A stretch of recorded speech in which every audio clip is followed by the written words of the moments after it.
This is my bachelor's degree in digital cinematography, and this is a movie review. Hi friends, my name's Jade, and I figured I'd start out strong by reviewing one of my favorite so bad that it's funny movies. My idea is to review all genres of movies because I literally went to school for it, and I enjoy all genres of movies and just the movie making medium in general. Kind of made evident by the fact that I went to school for film and did nothing with that degree since I received it before the world shut down in 2019. But I have a sneaking suspicion that a majority of my reviews will be in the wonderful world of so bad that it's funny, because it's my favorite genre. As it is, one of my favorite actors is the Nicolas Cage, the godfather of over-the-top roles.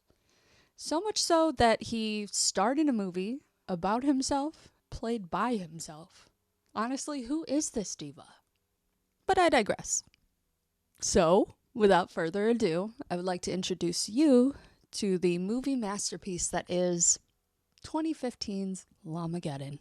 Before I even get into a synopsis or a review, I would like to start with some credentials. The movie is 69 minutes long, and it was originally released on 4/20 of 2015. So the creators obviously knew their funny numbers. But this movie originally streamed in 2020 when we were all a little bored. So the second I saw a movie about a llama from outer space, I had to watch it. And I think I've seen it at least once a year since then. So as I said, the premise is that of a evil space llama coming down to Earth and attacking a bunch of partygoers. And with an 82% on Rotten Tomatoes, it's obviously become a cult classic. Not bad for a movie with a budget of roughly $3,000. Just ignore the 3.9 out of 10 on IMDb. But just a heads up, my movie reviews are going to be more of like in-depth analysis. Whatever. So, if a killer llama meets a frat party with purposely bad acting and hilariously bad practical effects is up your alley, then I suggest you go stream it first and then come back here. It's streaming on Prime. Or if so bad that their funny movies are too cringe for you, or you just don't mind spoilers, then let's get to it. So the movie opens to an animation, which kind of caught me off guard at first, because I saw the trailer and it had real people and a live llama in the trailer. So I thought Prime messed up or something. The animation is surprisingly good in my opinion. I'm not an animator by any stretch of the imagination, but I was still impressed that a movie with a shoestring budget could even include animation, so take that for what it is, I guess. We open to an entire colony of alien llamas boarding their spaceships that mostly look like red horse trailers with wings on them. One of the space llamas hits a satellite orbiting the Earth and crash lands into a small town in Ohio. Cue the title card, followed by some beautiful special effects work to show off the crash, which looks like it's just a PNG file of a fireball crossing the sky. Close up on our main antagonist, Louis the llama, followed by a second title card for some reason, in case you forgot which movie you were watching. We then meet our first victims, who end up being the main character's grandparents, even though they look the same age as their mom. They get killed off screen, but this is the first time we hear Louis' signature war cry. This is followed by a guy that we only see once, exiting a helicopter for some reason, saying a line that is obviously shoddy ADR. All right, just bag them and get them back to base. And I feel like renting this helicopter just for that one solitary shot was like half the film's budget. Anyway, so we finally meet the protagonists, Floyd and Mel, who are brother and sister, who are being driven home from the funeral by their mom, who's Ubering them around because they're both in the back and she's alone up front. which I found a little weird. I get that, like, the camera guy had to sit somewhere in the car, but why in the front? So she says they have to stay at their grandparents' house while she's figuring out the will. She says the house is safe and that The warden's going to be patrolling, and he's going to continue patrolling even after the house is sold. which never comes into play later in the movie, so I kind of think the mom's just a liar. We're then treated to what feels like a minute-long clip of the car pulling up to the house.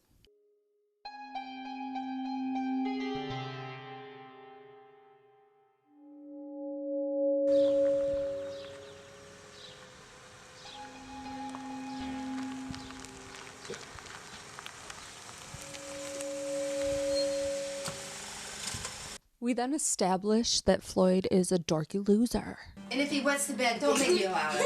with some really uncomfortable close-up shots. Mom then leaves, and Mel immediately ignores her one rule of not turning the place into a frat house Don't be treating it some, like, college frat house.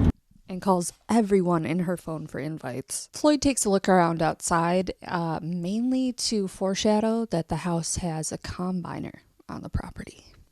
Back at the Llama spaceship, we see two actors portraying scientists, saying lines that you can actively see them forgetting as they're talking. Report from NASA, they were tracking this and they believe it to be coming from the Orion Nebula. Quick, say something smart so we can sound extra sciencey. It makes sense because it came through the northern quadrant.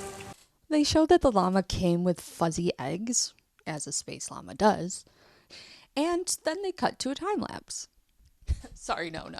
Just a screen that says time lapse. And it's party time! We got a couch full of stoners, a couch full of drinkers, people playing beer pong, and Mel making drinks in the kitchen while Floyd asks people to use coasters. Can we use coasters? Like a loser.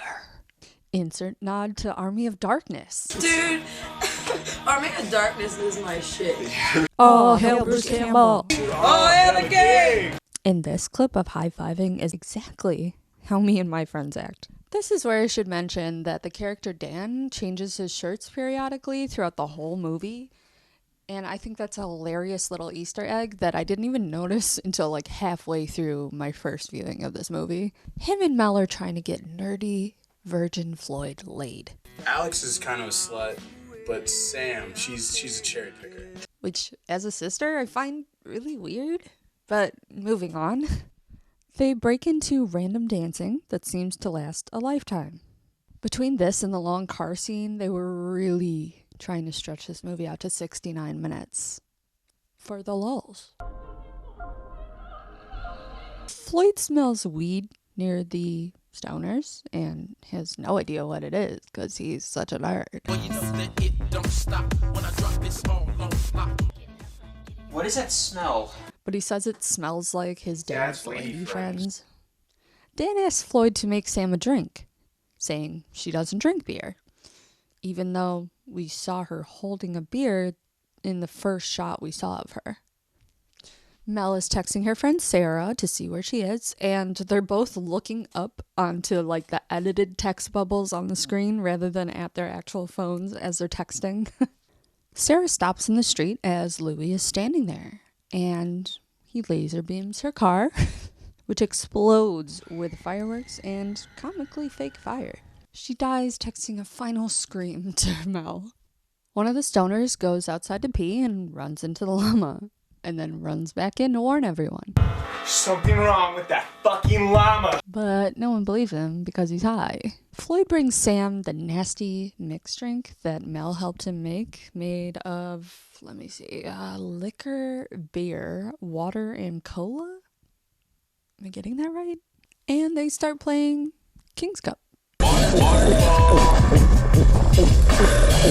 Be drink. Enter fourth wall break joke. Here, I'll pack a bowl for you. A couple who's been fighting all night go outside and meet Louie. Hey, buddy, want a hit? Who bites the guy's fingers off and kicks his still beating heart out of his chest. He's then dragged off screen and screams somehow. Then the girlfriend gets trampled by Muppet hooves. We go back inside to see the group still playing King's Cup, and then Floyd beer barfs all over the carts. What the fuck are we supposed to do now? So he mentions they have a hot tub, and that they could do that instead. Hot tub, you're coming. So the groups break off into who's going in the hot tub and who's not. Next we meet Mel's shitty boyfriend, Trent. He may seem like the worst character yet.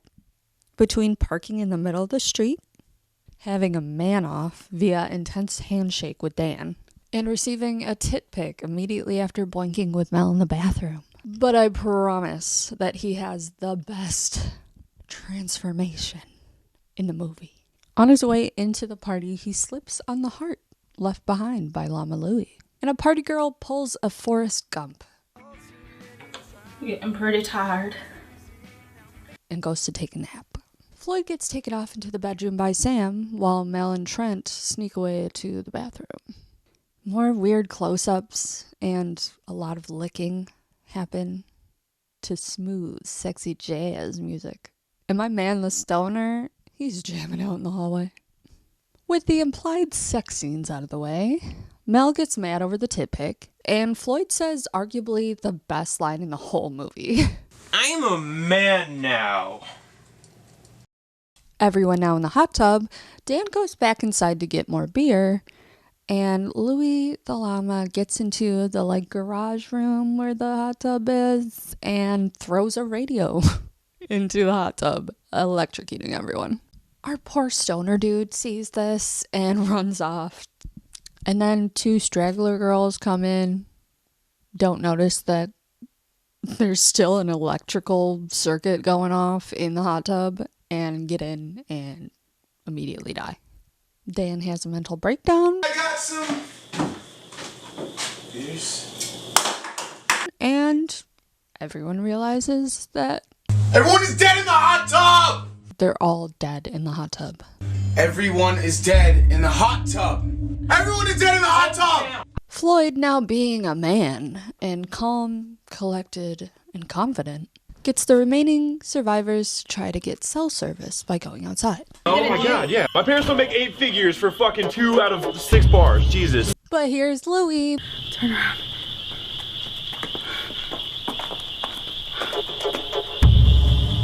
Better get to running, lesser known characters.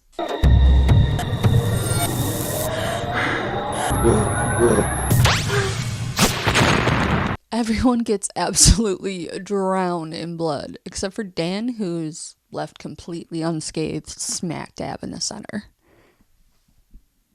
Everyone runs back inside while Trent gets spit on by Louie, starting his transformation into basically a furry.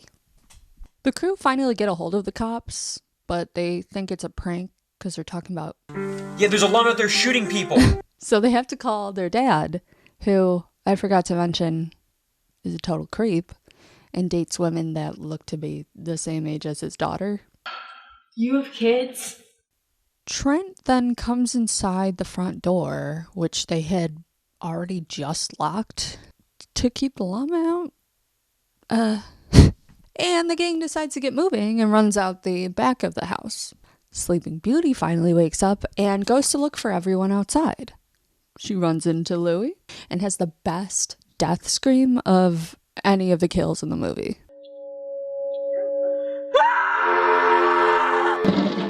Time for the laser light show! I mean, the chase scene. Louie is shooting lasers from his eyes as the gang runs, or in Trent's case, hobbles away from him.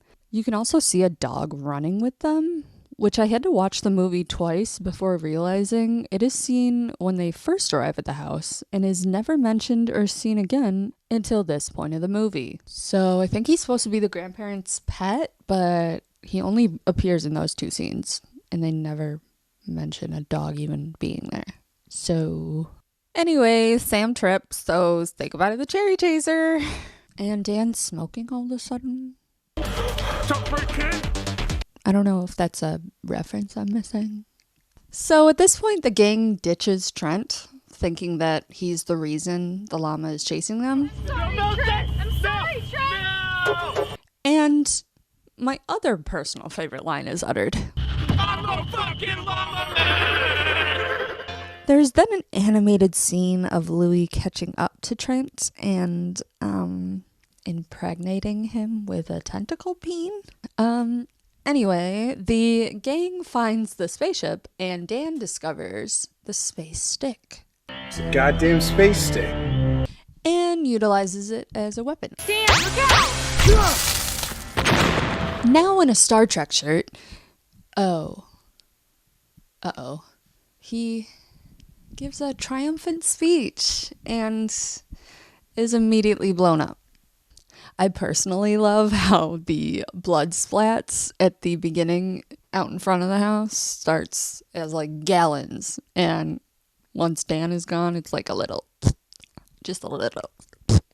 spurt, just a little baby, like a little bottle of ketchup. Floyd and Mel then run to the barn and hide away in a loft through a secret hatch that Floyd was shown by his grandpa. Dad's on his way with his truck, a beer in hand while driving, and a sawn-off shotgun. Damn kids and their laser beams. He sees some green slime and tastes it. Like, I know that's a movie trope, but why? He also pumps his shotgun like 3 times before even firing it. He then walks in on Trent, who's now also in the barn, giving birth to fuzzy llama eggs through his pee hole. Poor Trent. Kill me! Anyway, headshot. The baby llamas are actually kind of adorable with their glowing little eyes, but Dad snuffs them out too. But now it's time for the final boss. Oh my god. Cue 80s-esque action music. Dad then drops his gun by accident and does a fun little front flip out of cover. Louis lasers the gun on fire. So then it's hand-to-hoof combat. He at least is better than the first girl that got trampled by rolling away backwards. And immediately gets bitten in the throat. Come and get some. Floyd and Mel have run back out of the barn and now have time for a little heart-to-heart, where Mel calls Floyd I'm really proud to call you a man, a little man, brother. And Floyd calls Mel Marissa, followed by this. I've always thought that you were just a bung-headed twizzle. Cue Louis' battle cry. Louis backs the siblings up into a corner near the combiner, and surprise, Dad's still alive. I got you, you son of a bitch. He powers that baby on and takes the llama down with one final laser beam sweep.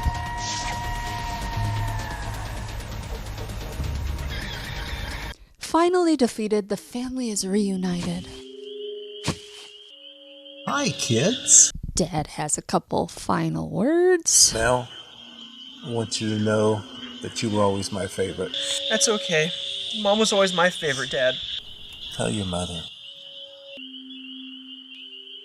Or she's a no good, dirty, rotten. And we're left with Floyd and Mel looking off into the night sky. The credits roll with a whole ass rap song about the movie, while the entire film plays in like double, quadruple time next to the name scrolling. The song is honestly just the cherry on top with this movie and had me and my friend rolling the first time we watched it. We even rewound the credits just to hear it twice, and for like a week we were singing Llamageddon, Llamageddon. PSA, it's on Spotify if you want to stream it. I already filmed this part, but forgot to press record. But in my research and deep dive for this movie, I realized that there was a sequel that had been announced in an article in April 24th, 2023. It's called Alpacalypse, and there was even an Indiegogo to fund the project. The trailer for it looks amazing and even hilariously rips off the infamous kitchen scene from Jurassic Park. I was absolutely giddy with excitement when I saw this, only to be immediately heartbroken by reading the follow-up edit to the article. It stated that the director had both filmed what had already been filmed and made the Indiegogo without letting the other two creators of Llamageddon aware that this was even happening.